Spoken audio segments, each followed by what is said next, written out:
Hey guys, അപ്പോൾ എനിക്കിന്ന് കീം എക്സാമാണ് ഉണ്ടായത്. എക്സാം കഴിഞ്ഞിട്ട് ഞാനിപ്പം വീട്ടിലെത്തിനത്ര ഏകദേശം ഒരു 8 മണി അതിന് വീട്ടിലെത്താൻ വേണ്ടിയിട്ട്. അപ്പോൾ എനിക്ക് എങ്ങനെ എക്സാം ഉണ്ടായെന്ന് വെച്ചാൽ ഭയങ്കര സിമ്പിൾ എന്ന് പറയാനില്ല, പക്ഷെ എന്ന് വിചാരിച്ച് ഭയങ്കര ടഫ് എന്നും പറയാനില്ല.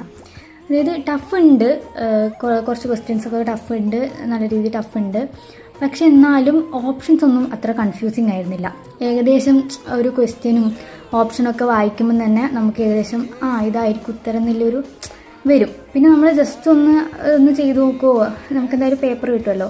അപ്പം നമുക്ക് ജസ്റ്റ് ഒന്ന് ക്വസ്റ്റ്യനും എല്ലാം ഒന്ന് ചെയ്ത് നോക്കാം, ആ ഓപ്ഷനിലുള്ളതൊക്കെ വെച്ചിട്ടൊന്ന് ചെയ്ത് നോക്കിയാൽ തന്നെ ഏകദേശം നമ്മൾ പെട്ടെന്ന് തന്നെ നമുക്ക് ആ ഓപ്ഷനിന് കറക്റ്റ് ആൻസർ വേഗം കിട്ടും. എനിക്ക് അങ്ങനെ തോന്നി. എക്സാം ടഫ് ഉണ്ട്, ചിലതൊന്നും ക്വസ്റ്റ്യൻ വായിച്ചാൽ പോലും തിരിയുന്നുണ്ടായില്ല.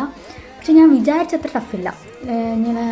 ഞാൻ ഇങ്ങനെ വിചാരിച്ചു വെച്ചാൽ എന്താണ് 3 മണിക്കൂർ വെറുതെ ഇരിക്കേണ്ടി വരും, ഒന്നും കിട്ടാൻ പോകുന്നില്ല, ഭയങ്കര ടഫായിരിക്കും. എൻട്രൻസ് എന്ന് പറയുമ്പോൾ പൊതുവേ ഉള്ളൊരു ധാരണ അങ്ങനെയാണല്ലോ. അപ്പം ഞാൻ അങ്ങനെയാണ് വിചാരിച്ചത്. പക്ഷെ അത്രക്കൊന്നും ഉണ്ടായില്ല. അറിയുന്ന ക്വസ്റ്റ്യൻസ് ഉണ്ടായിരുന്നു.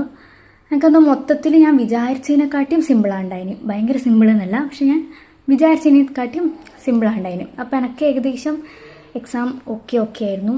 അങ്ങനെ പറയാൻ പറ്റുള്ളൂ, ഭയങ്കര സിമ്പിൾ എന്നല്ല, ഓക്കെ ആയിരുന്നു. അത്രയേ ഉള്ളൂ. Okay, bye.